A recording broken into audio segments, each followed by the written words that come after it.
Hello friends, super magic રસોઈમાં મિત્રો હું આપનું સ્વાગત કરું છું। આજે હું મગની છૂટી દાળની રેસીપી લઈને આવી છું। તો તમને મારો વિડીયો ગમે તો લાઈક કરજો, શેર કરજો અને સબસ્ક્રાઇબ કરવાનું તો ભૂલતા જ નહીં। ઇન્ગ્રેડિયન્ટ પણ બતાવી દઉં। એમાં મેં મગની દાળ લીધી છે, આ 1 કપ, અને ધાણા ભાજી છે 1/4 કપ જેટલી, 2 થી 3 લીલા મરચા છે, 2 સૂકા મરચા છે, 1 લીંબુનો રસ મેં લીધો છે, અને ગરમ મસાલો છે, રૂટીન મસાલા છે, હળદર, મરચું, ધાણા જીરું, ગરમ મસાલો, અને તેલ છે, ને થોડુંક એવું પાણી જોશે આપણે। તો હવે આપણે બનાવવાનું ચાલુ કરીએ। તો મિત્રો, આપણે જો મગની મોગર દાળ આમાં બને છે, ફોતરાવાળી નથી હોતી છૂટી દાળમાં, એટલે આ મેં 1 કપ લીધી છે। અને આને તમારે જ્યારે બનાવવાની હોય ને એની પહેલા તમારે અડધો કલાક કે પોણો કલાક પલાળી દેવાની। અને તમે 10 મિનિટ પલાળો ને ઉતાવળ હોય તો 10 મિનિટમાં પણ ચાલે। એટલે મેં જો અત્યારે પોણો કલાક પહેલા પલાળી દીધી છે, અને એકદમ સરસ દાણો જો પોહીને મોટો થઈ ગયો છે, ડબલ સાઈઝ। એટલે હવે આપણે બનાવવાનું ચાલુ કરશું। આ દાળ મિત્રો આપણે પેનમાં જ બનાવશું, કુકરમાં નહીં બનાવી। એટલે એકદમ છૂટી અને સરસ આપણે કેરીના રસ સાથે ખાઈ છીએ એવી સરસ બનશે। મોસ્ટ ઓફ આ દાળ આપણે કેરીના રસ સાથે જ વધારે ખવાય છે। તો આપણે પેલા ગેસ ઓન કરીને આમાં થોડું તેલ પણ વધારે હોય છે, આપણે 4 થી 5 ટેબલ સ્પૂન જેવું તેલ મૂકશું।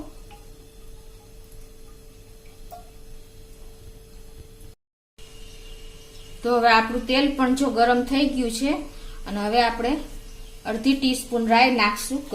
ઘણા રાઈ નથી નાખતા, પણ હું નાખું છું। અને અડધી ટીસ્પૂન જેવી આપણે હિંગ નાખશું।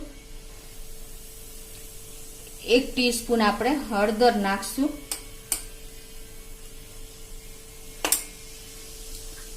અને એમાં આપણે 2 થી 3 લીલા મરચા નાખી દેશું।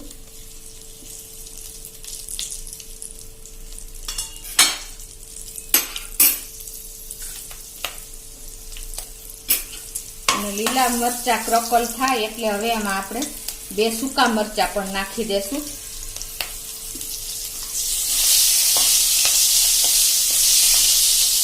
હવે આ બધું આપણે એકદમ સરસ સંતળાઈ ગયું છે, એટલે હવે એમાં આપણે જે મગની મોગર દાળ પલાળી છે ને એ નાખી દેશું।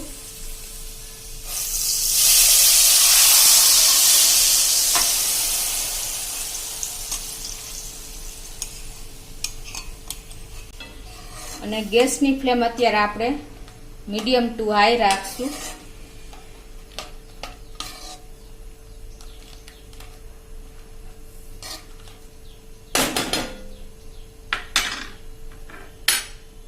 હવે આમાં આપણે ટેસ્ટ એકોર્ડિંગ સોલ્ટ નાખી દેશું।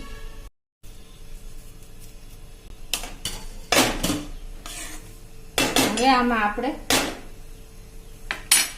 મેં 1 કપ આપણે લીધી છે દાળ, તો એની સામે આપણે 1 કપ પાણી નાખી દેશું।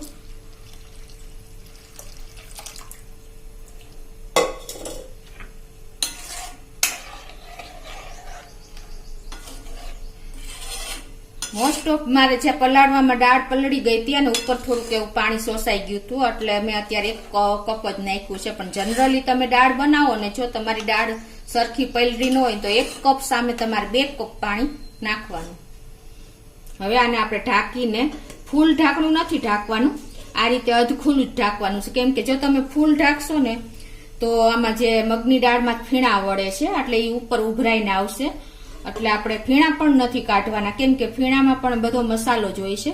એટલે આ રીતે આપણે અધખુલ્લું સેજ આપણે ઢાંકીને એને 4 થી 5 મિનિટ આપણે થાવા દેશું।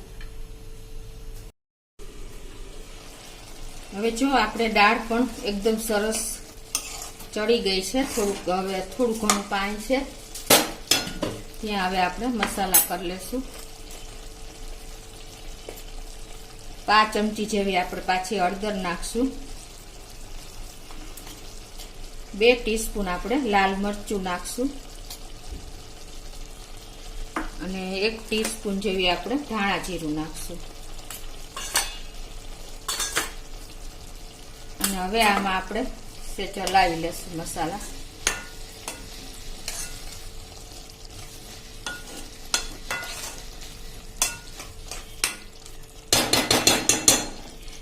હવે આમાં આપણે ગુજરાતી લોકો ગળ્યું વગર તો દાળ સરસ લાગતી જ નથી, એટલે આપણે 2 ટીસ્પૂન જેવી ખાંડ નાખી દેશું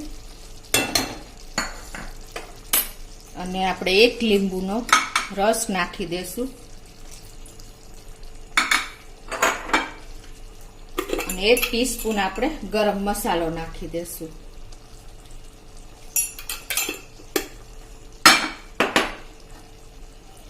અને થોડી એવી આપણે ધાણા ભાજી પણ નાખી દેશું. હવે આને આપણે થોડુંક પાણી એવું રહ્યું છે તો આપણે આને 1 મિનિટ થવા દેશું. તમે જોઈ શકો છો અત્યારે એકદમ સરસ આપણો દાણો તૈયાર થઈ ગયો છે. તમે આમાં હાથેથી કચરો એટલે આવી રીતે જો એકદમ પેચાઈ જાય ને એવું આપણે તૈયાર કરવાની છે. હવે આને આપણે ઢાંકીને 1 થી 2 મિનિટ થવા દેશું. તો મિત્રો જો આપણી દાળ પણ 2 મિનિટ થઈ ગઈ છે અને સરસ જો છૂટી થઈ ગઈ છે, તમે જોઈ શકો છો એકદમ. હવે આને આપણે ઢાંકીને જ આમ 2 મિનિટ ગેસ ઉપર જ રહેવા દેશું, એટલે એકદમ ઠંડી થોડીક થશે એટલે એકદમ છૂટો દાણો દેખાશે.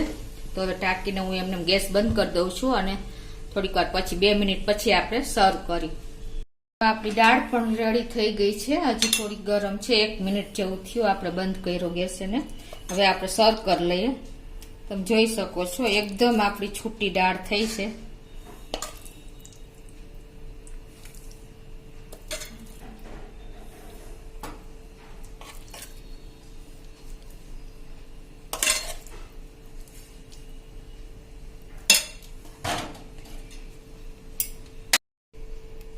તો આપણી મગની છૂટી દાળ તૈયાર થઈ ગઈ છે મિત્રો. તમે જોઈ શકો છો એનું લુક, એનું ટેક્સચર એકદમ સરસ ટેસ્ટી અને ચટાકેદાર બની છે અને એનું ટેક્સચર પણ જો એકદમ છૂટો દાણો તમને દેખાતો હશે.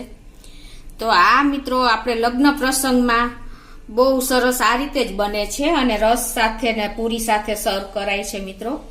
તો તમને આ રીતે જો તમે બનાવશો ને મગની છૂટી દાળ પેનમાં, તો આ રીતે તમને એકદમ છૂટી અને એકદમ ચટાકેદાર મસાલા સાથે બનશે. અને બીજું કે આપણે ઉનાળામાં જો લીલા શાકભાજી બહુ ઓછા જોવા મળે છે, તો આ દાળ પણ તમારા માટે એક ઓપ્શન જ છે. કેમ કે આપણે ઉનાળાની સિઝનમાં કેરીનો રસ હોય જ છે અને એની સાથે તમે દાળ બનાવશો એટલે એકદમ અને પૂરી, તો એકદમ સરસ આપણું ભાણું તૈયાર થઈ જશે મિત્રો. તો તમે જો આ રીતે પેનમાં આ મેથડથી બનાવશો ને તો એકદમ સરસ છૂટી અને ટેસ્ટી બનશે. તો તમને ચોક્કસ મારો વિડીયો ગમ્યો હશે. તો તમને મારો વિડીયો ગમે તો લાઈક કરજો, શેર કરજો અને સબસ્ક્રાઇબ કરવાનું તો ભૂલતા જ નહીં.